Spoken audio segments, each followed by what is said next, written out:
আসসালামু আলাইকুম। Discrete mathematics and number theory থেকে এই ভিডিওতে আমরা আলোচনা করব মডিউলার অ্যারিথমেটিক নিয়ে। তো তার আগে আমরা দেখি যে ইন্টিজার নাম্বার বলতে আমরা কি বুঝি। ইন্টিজার নাম্বার মানে হচ্ছে এমন কোনো সংখ্যা যার দশমিক কোনো ভ্যালু নেই আর কি। ঠিক আছে, দশমিক ভ্যালু বলতে 1.246, এই যে দশমিকের পরে যে 246, এই যে ভগ্নাংশ, এই জিনিসটা যদি না থাকে, ডিরেক্ট যদি ওয়ান বলি, তাহলে এটা হচ্ছে আমার ইন্টিজার নাম্বার। ঠিক আছে, আর এগুলো হচ্ছে দশমিক বা ভগ্নাংশ বা ফ্লোটিং নাম্বার। ঠিক আছে, আশা করি বোঝা গেছে ইন্টিজার নাম্বার কি। এই ধরনের সংখ্যাগুলোকে আমরা ইন্টিজার বলবো, 2, 3, 4, যেগুলো ডিরেক্ট ভ্যালু আর কি, যাদের দশমিক আহ, বা পয়েন্টে কোনো ভ্যালু হয় না। আচ্ছা, যাই হোক, তো আমার কাছে ধরে নিলাম দুইটা ইন্টিজার নাম্বার আছে, এ এবং বি। ঠিক আছে, আচ্ছা, দুইটা ইন্টিজার নাম্বার আছে এবং আমরা কি করতেছি, এই যে এ আর বি এর সাথে আরেকটা ইন্টিজার নাম্বার এম।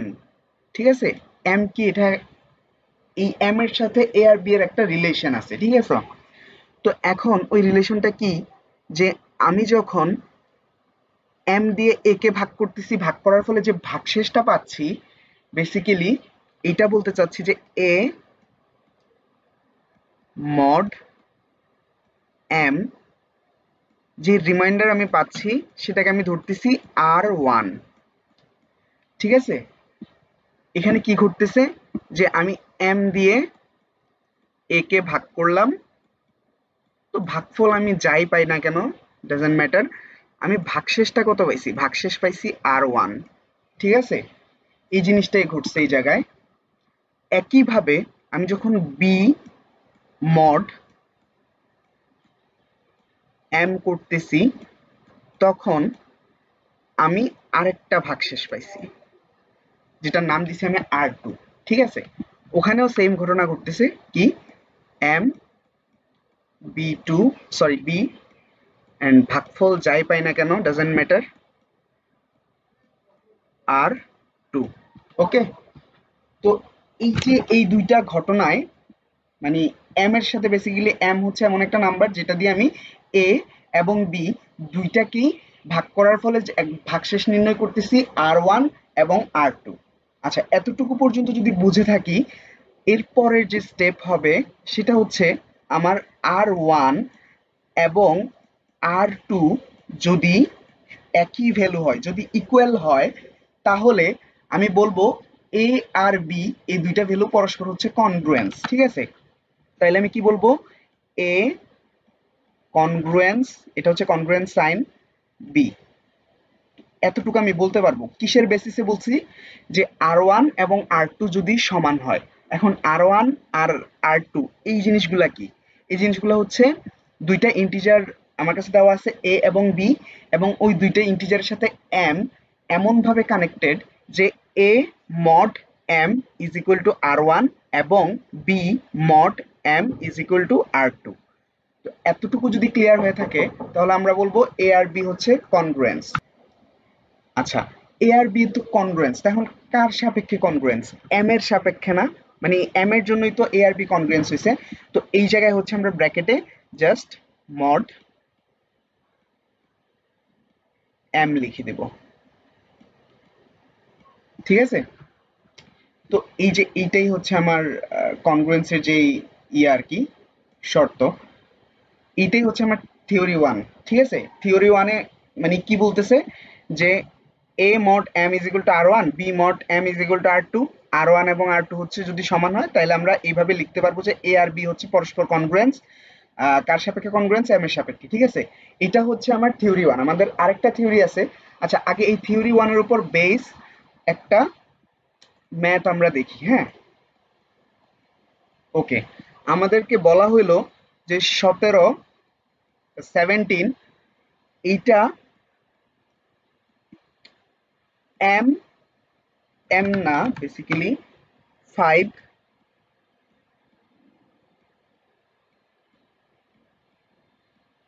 মডিউলো 6 এর কনগ্রুয়েন্স কিনা।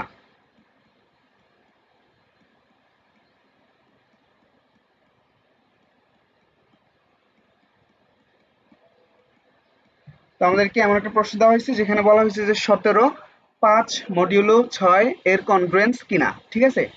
তো এখান থেকে আমরা আগে আমাদের যেই ইয়েগুলো আছে সেগুলো আইডেন্টিফাই করার ট্রাই করি।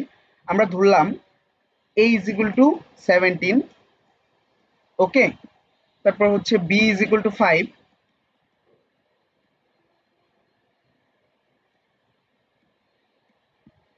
এন্ড এই যে মডিউলো 6 আছে, তো এই 6টাই তো হচ্ছে আমার m, তাই না?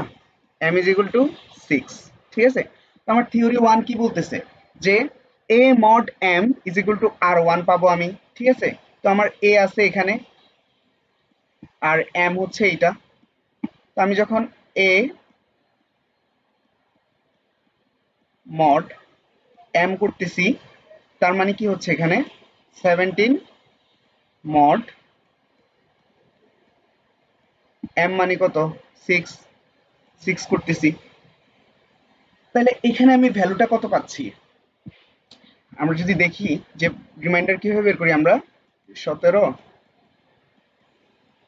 6, 6 দুগুণে কত হয় 12, এখানে কত থাকে 5, এটাই হচ্ছে আমার ভাগশেষ না। সো আমার রিমাইন্ডার কত হয়? রিমাইন্ডার হয় 5, ঠিক আছে। তো আমরা একটা পোর্শন পাইলাম। এরপর হচ্ছে আমরা আরেকটা পোর্শন দেখব, সেটা হচ্ছে এই যে b mod m is equal to r2 না, ওই পোর্শনটা একটু দেখি। এরপর হচ্ছে আমরা চেক করব b mod m, b মানে কত, b মানে হচ্ছে 5 আর m মানে তো 6, তো 5 mod 6। এখানে কি হচ্ছে যে এই যে 5 কিন্তু 6 এর থেকে ছোট, তাই না? আমি এখানে কি করতেছি বেসিক্যালি 5 6, মানে এই যে যাকে ভাগ করার চেষ্টা করতেছি সে হচ্ছে যার দ্বারা ভাগ করতেছি তার থেকে ছোট, ঠিক আছে। এই যে 5 যদি ছোট হয় 6 থেকে, তাহলে আমরা কি করব, ডিরেক্ট ওইটাই হচ্ছে মানে আমার রিমাইন্ডার হয়ে যাবে আর কি, ঠিক আছে। সো এই যে 5 যেহেতু ছোট, 5 যেহেতু এই 6 থেকে ছোট, তাহলে এই 5টাই হচ্ছে আমার ডিরেক্ট রিমাইন্ডার হয়ে যাবে। তাহলে এটা রিমাইন্ডার কত 5, ঠিক আছে। আচ্ছা, এই পোর্শনটা মুছে দিই। ওকে, এখন এখানে যদি আমরা একটা জিনিস লক্ষ্য করি যে এই a mod m এর জন্য আমরা ভ্যালু পাইছি বা r1 সমান কত পাইছিলাম 5, আর b mod m এর জন্য কত ভ্যালু পাইছি 5। তাহলে আমরা এইটা কি লিখতে পারি কিনা যে a mod m is equal to b mod m। Basically আমরা এখানে r1 is equal to r2 ওই কথাটাই লিখছিলাম যেটা আমরা শুরুতে দেখছিলাম। এই যে r1 is equal to r2, এখন r1 আর r2 মানে তো এটাই না, a mod m is equal to b mod m। তো এই যে এইটাই হচ্ছে আমার থিওরি 1 আর কি, ঠিক আছে।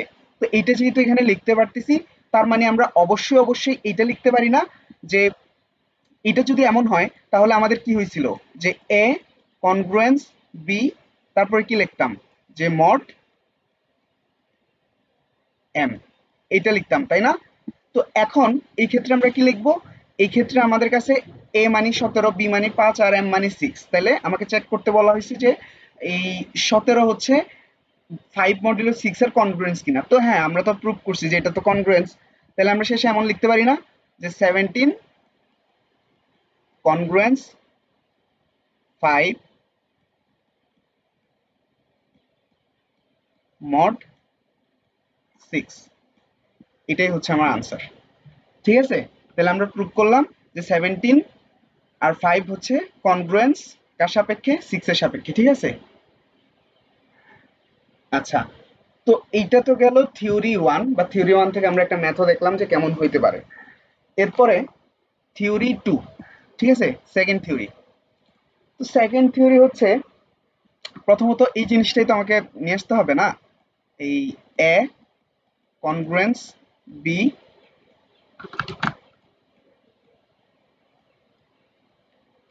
মড এম, ঠিক আছে।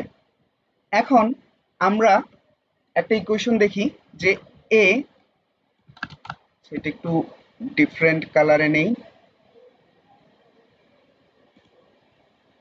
ওকে, A is equal to B plus K M, ঠিক আছে।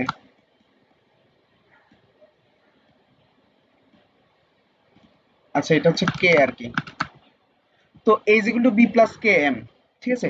a আর b কি সেটা আমরা জানি, m কি সেটাও আমরা জানি। এখান থেকে যদি আমি k এর ভ্যালুটা বের করতে চাই, k এর ভ্যালুটাকে যদি বের করে নিয়ে আসতে চাই, তাহলে কি হবে? তাহলে আমরা ইকুয়েশনটাকে এইভাবে লিখতে পারি, তাই না?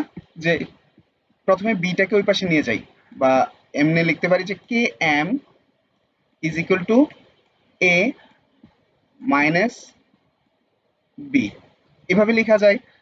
এখন আমি চাচ্ছি k এর ভ্যালুটা বের করার জন্য। তো k is equal to আমি বলতে পারি যে a minus b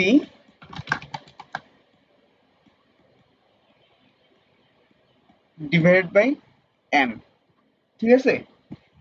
তাহলে এখান থেকে হচ্ছে আমরা যে জিনিসটা পাইলাম সেটা হচ্ছে k মানে হচ্ছে a minus b divided by m। এইটা হচ্ছে আমার আরেকটা থিওরি। এখন a b আর m দিয়ে যদি আমরা এমন জিনিসগুলা প্রুভ করতে পারি যেখানে আমার k এর ভ্যালু কি হবে, k এর ভ্যালু হবে ইন্টিজার নাম্বার। সো k হচ্ছে এমন একটা ইন্টিজার, এখানে যদি k এর ভ্যালু যদি দশমিকে আসে বা ইন্টিজার যদি না হয়, তাহলে a আর b কে আমরা কনগ্রুয়েন্স বলতে পারবো না। মানে এই ক্ষেত্রে, মানে এই যে সেকেন্ড থিওরাম, এখানে আমরা কিভাবে বলতেছি যে a আর b কনগ্রুয়েন্স, ঠিক আছে। এইটা থেকে কিভাবে আসতেছে যে a আর b কনগ্রুয়েন্স, একটু আগে আমরা পড়ছি না যে এখানে a আর b কনগ্রুয়েন্স আমরা কিভাবে প্রমাণ করছি যে a mod m এবং b mod m দুইটাই যদি সমান হয়, তখন আমরা বলতেছি a আর b হচ্ছে কনগ্রুয়েন্স। এখন সেকেন্ড থিওরি আমাদেরকে কি বলতেছে যে কে, এই যে কে এর ভ্যালু যদি আমার ইন্টিজার হয়, কে এর ভ্যালু যদি আমার ইন্টিজার হয়, তাহলেই আমি বলবো এ আর বি হচ্ছে কি কনগ্রুয়েন্স। এটা আমি কখন বলতে পারবো? এম এর সাপেক্ষে এ আর বি হচ্ছে কনগ্রুয়েন্স কখন বলতে পারবো? যখন কে এর ভ্যালুটা আমার কি ইন্টিজারে আসবে। ইন্টিজারে কেমনে আসবে? a minus B divide by M, এই যে হোল ভ্যালু, এটা এটা আমার কি হবে? ইন্টিজার হবে। আচ্ছা, এই জিনিসটা হচ্ছে ছোট করে লিখে দিই যে a minus B by M is equal two,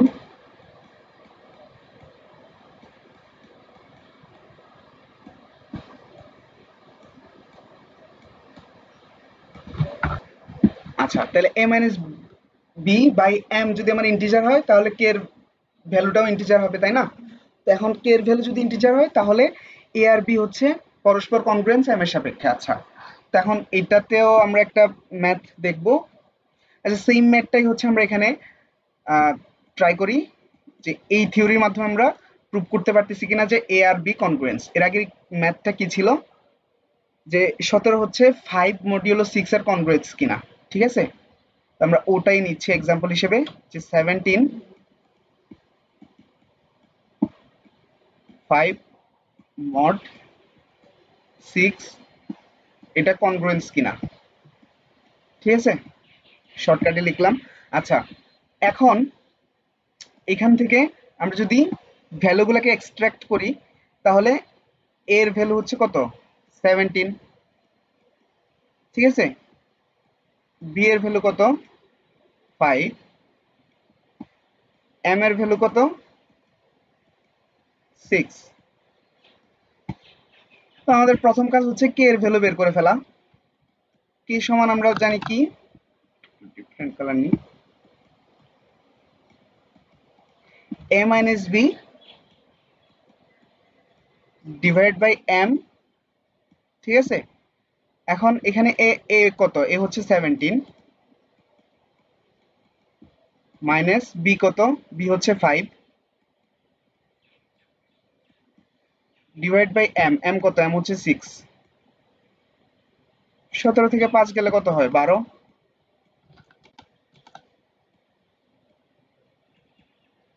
divide by 6 কত আসছে 2, ঠিক আছে। তো এখন আমার কে এর ভ্যালু কি একটা ইন্টিজার নাম্বার আসছে না, মানে এখানে তো কোনো 2 এর পরে দশমিক 1 2 বা অন্য কিছু আসে না, দশমিক তো আসে নাই, বরাবর 2 আসছে। তাহলে আমরা বলতে পারি না যে এ আর বি, মানে এখানে এ আর বি হচ্ছে পরস্পর কনগ্রুয়েন্স, তাই না? তাহলে আমরা তো এইটা বলতে পারি যে এ আর বি মড এম, এটা যদি হয় তাহলে আমরা এটাও লিখতে পারি যে 17